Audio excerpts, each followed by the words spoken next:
Batman. We all love him. I mean, look how much this guy loves Batman. Justice. We love him because of his moral code and his ability to just be a normal guy. I mean, heck, I could be Batman. If only I was rich and my parents were dead. Why does nothing work out for me? But let's be honest. Batman is kind of getting tired. I mean, who likes people with moral codes? What if he was cool and edgy? Enter Absolute Batman. He's big. He's bold. He's big. He's bad. Guys, he's really big. Not only is he big physically, though, Absolute Batman #1 was the best-selling single-issue comic of 2024 at just under 400,000 copies across all printings. It sold really well, but why did it sell so well? Reason #1. The product engine. Absolute Batman was basically engineered to be the easiest yes you could have in a store. If you had to guess what type of comic sells the best, you would probably say issue #1s. And you would be correct. All the big labels abandoned their original numbering schemes to introduce new #1s whenever a new creative team comes on board, which does make sense. Another reason the big labels love doing this is because your average shopper might see an issue #1 and think, this is a good place to start. And then they pick up issue #1 and forget about the comic next month. With that being said, whenever a new creative team comes on board, they don't always do origins every time. You are kind of expected to know the rough outlines of the origin or, follow along without knowing. Sometimes, if characters have been around for a while, though, they have a lot of history, and it's harder for average audiences to know what's going on. Say, I don't know, a character was invented in 1959, and you read a modern run of that character, and they could have an obscure Pegasus that plays a role in the story that seems like it comes out of nowhere, but is crucial to the story, and that kind of throws you for a loop. But Absolute Batman forgoes all of this. You see, DC's Absolute Universe is basically a new sandbox shaped by Darkseid's influence. The same icons, different starting conditions. And the heroes are the underdogs from page 1. And that is the Absolute Universe. A universe where evil reigns. That is the universe where Absolute Batman inhabits. The Absolute Universe doesn't hold some of the same baggage the original universe had, so the writers are able to tell unique stories in this world that don't necessarily have to exist with the character's past. I mean, Batman's mom is literally alive in this universe. Absolute Batman has a whole new origin. No Butler Alfred, no money. Actually, we find out that this Bruce Wayne starts off by being friends with a lot of his classic rogues gallery from the first issue. DC hyped this up by promoting it a ton, not only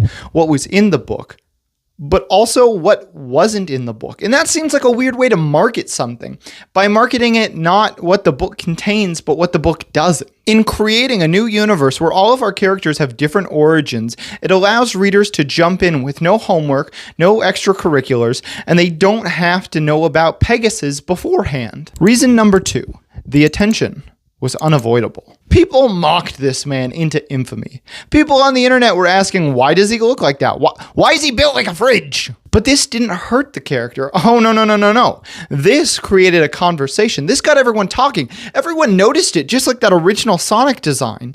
And just like that original Sonic design, people were tagging the creator to be like, please, fix this, please.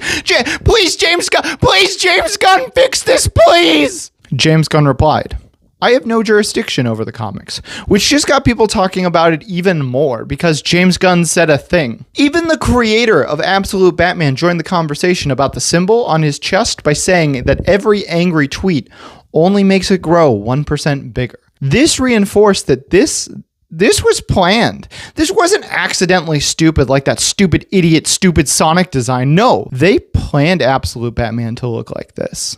So then that got people intrigued. Was this design absurd for the good or for the bad? Now, when the comic came out, people rushed to see what was up with the big chest symbol. And it turns out that it wasn't just a logo. It was a battle axe. A bat-axe. A symbol that once struck fear into the hearts of many was now literally striking people. Probably in their hearts. People loved this idea. We have seen Batman with boomerangs and smoke bombs and all the sort, but never with a battle axe. I mean, I haven't read all the comics, but I assume that he hasn't had battle axes that much. People kept talking about this. Websites, newspapers, people were talking about why this Batman looked like this. And that translated well. People really got a taste what this Batman was about. That this Bruce Wayne is now a common blue-collar worker. He's not rich. Actually, he's quite poor. He doesn't have a butler anymore. I mean, how do you live without a butler? People love the storytelling and the writing that was given to this Bruce Wayne. I don't know if it's now that he's a common man, he's more relatable, but the actual substance of the story resonated with people on a deep level who are just struggling through life. In a time where it seems like no one can get a leg up, a working class Batman almost seems mythically tangible. Reason number 3, the market mechanics. Okay, so the internet was unavoidable. People were sharing memes, laughs, and arguments, but that curiosity alone doesn't translate into sales by themselves. So let's explain something. Comic stores order the product for the consumers to buy. That's you and me.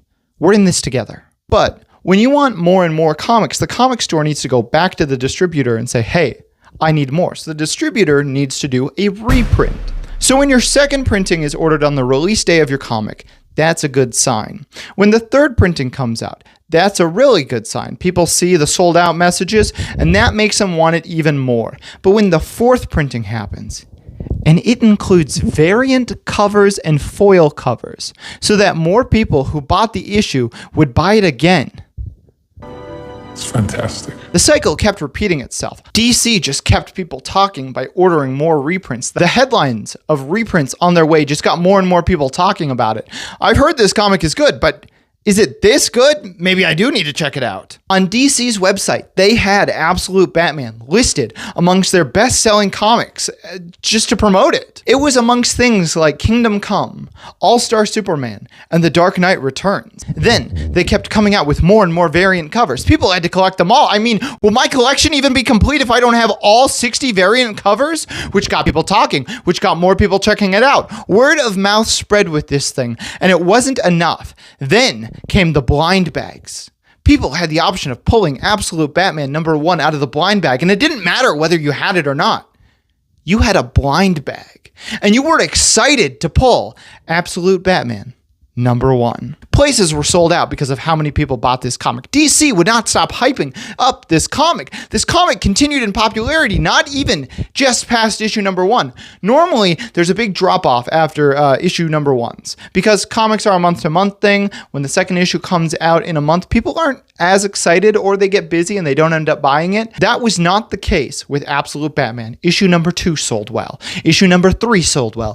Absolute Batman #15 sold out. In my memory, I cannot think of a time where an issue 15 ever sold out. If people missed an issue, or if it was just sold out, they ended up buying the trades just to catch up with the whole stories, even if they own most of the single issues that that trade was a collection of. Absolute Batman is so popular for something that came out very recently that there are already talks about an animated movie adaptation. I also think that the popularity of Absolute Batman overshadowed the main Batman run. In 2025, DC started a new run of Batman with Matt Fraction, while Absolute Batman was still going on. And while the first issue sold extremely well, I am not seeing the same love for this story as I am for Absolute Batman.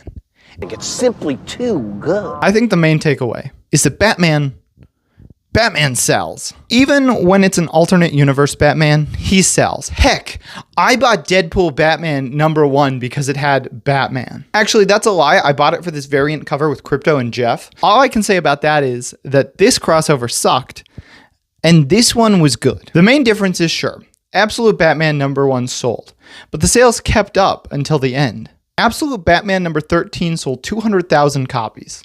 That's a lot. I'm sure a lot of indie comics would kill for those numbers. But this also came together because DC took the time and the money to actually market this comic and make it stay in the cultural zeitgeist, which is unfortunately something that I don't see DC doing with all of their comics.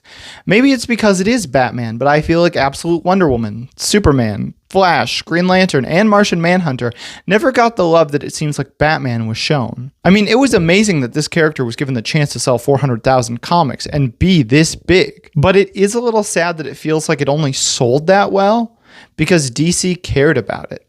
Absolute Batman didn't sell well because everyone loved it instantly. It sold because it was easy to start, impossible to ignore, and DC kept it available long enough for the hype to compound. Printings, variants, event-style promotions, and then the trade pipeline. They made Batman really big, and then the market did the same thing.